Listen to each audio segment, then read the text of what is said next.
রশ্মির রান্নাঘরে আপনাদের স্বাগত জানাই। এখন আমরা শিখব কাঁচা আমের মোরব্বা কিভাবে বানাতে হয়। আর আপনাদেরকে শেখানোর জন্য আমার রান্নাঘরে আসছেন শেফ শর্মিষ্ঠা দে। শর্মিষ্ঠা দি, হাই রেশমি। হাই, কেমন আছো? ভালো আছি, তুমি? ভালো আছি। আচ্ছা, আচ্ছা, এটা বানাতে কি কি লাগছে বলো? কি শিখবে তুমি বলো? কাঁচা আমের মোরব্বা। কাঁচা আমের মোরব্বা।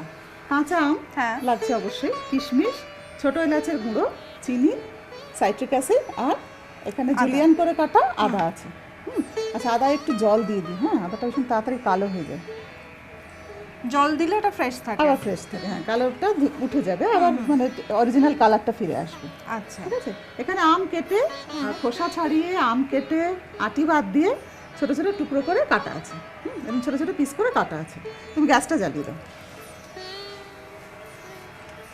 কি আম ব্যবহার করছো? কাঁচা আম। কাঁচা আম একটুখানি শক্ত দেখে, বড় যে মানে টাইট আমগুলো হয় না, র আম, সেই আমগুলো দিয়ে কাটলে ভালো হয়। মানে ছোট শাঁস থাকে, ছোট আর কি আটিটা থাকে, তার ভেতরে তুমি অনেকটা ফ্লেশ পাবে।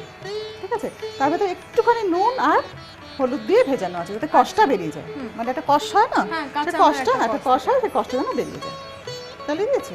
হ্যাঁ, ঠিক আছে। এবারে আমি চিনি দেবো। এখানে চিনি আছে আমার 250 গ্রাম।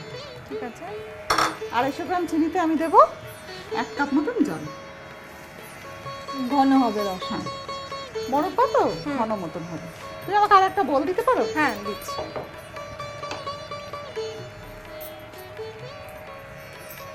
তুমি একটা প্লেট দিলেও হবে। প্লেটে দেবো? না, ঠিক আছে, আমি তুলে নিচ্ছি। জাস্ট জলটা ঝরানোর জন্য। একটু নাড়ো।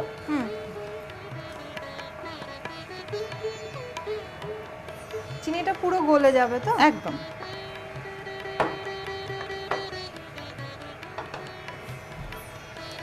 খুব ভালো একটা স্মেল আসছে, দেখো। হ্যাঁ, একটু ভালো জাতের আম নিলে তাহলে দেখবে গন্ধটা গন্ধটাও খুব থাকে। ভালো হয়। আমি নাড়ি।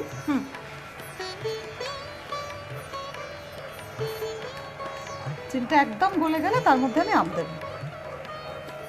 চিনি গলে গেছে। হ্যাঁ, এবারে আমি এর ভেতরে আমটা দিয়ে দিচ্ছি।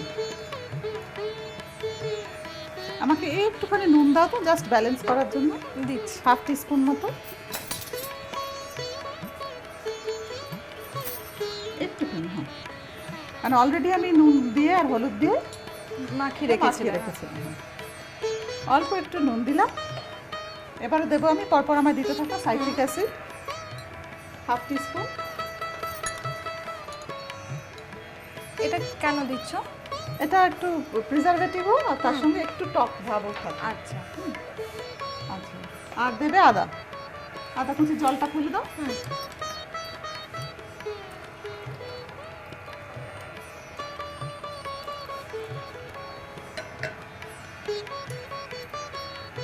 এতে আমি দিচ্ছি এলাচের গুঁড়ো।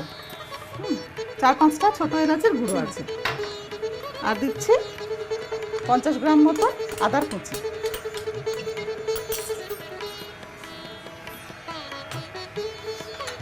এবার এই পুরো ব্যাপারটা একটু সেদ্ধ হতে টাইম দিতে হবে। ঘন হবে, একটু ঘন হবে। দেখো, আমটাও সেদ্ধ হয়ে গেছে। হ্যাঁ, আর খুব সুন্দর একটা এলাচ আর আদার গন্ধ আসছে। আমের গন্ধটাও রয়েছে সঙ্গে। যেই মাত্র তুমি দেখবে আমটা বেশ নরম হয়ে যাচ্ছে, একদম গলে যেন যাবে না। আচ্ছা। গলে গেলে ভালো খেতে লাগে না, মানে আচ্ছা আচ্ছা। ঠেকঠেকে মতন ব্যাপারটা হয়ে যায়, স্টিকি স্টিকি হয়ে যাবে, একটু দানা দানা থাকবে। এবার অফ করে দিলাম। তুমি আমাকে একটা নিচে সাদা বড় প্লেট দেবে।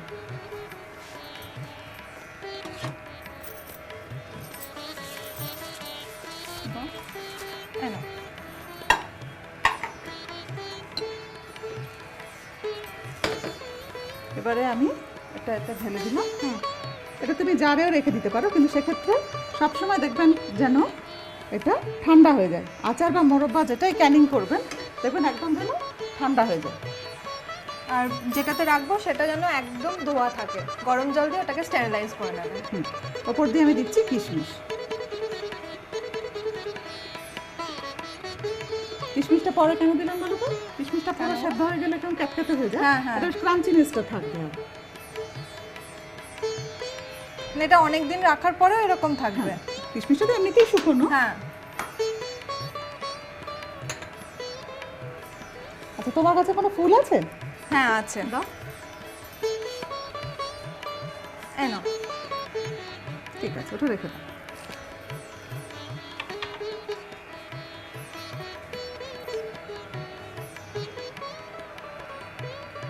সাজিয়ে দেওয়ার জন্য। একদম।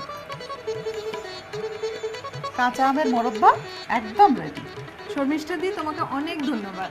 ওয়েলকাম। আমরা শিখে নিলাম কাঁচা আমের মোরব্বা কিভাবে বানাতে হয়। দেখলেন তো কত সহজভাবে বাড়িতে বানিয়ে নিতে পারেন মোরব্বা। তাহলে আর সময় নষ্ট না করে চটপট বানিয়ে ফেলুন।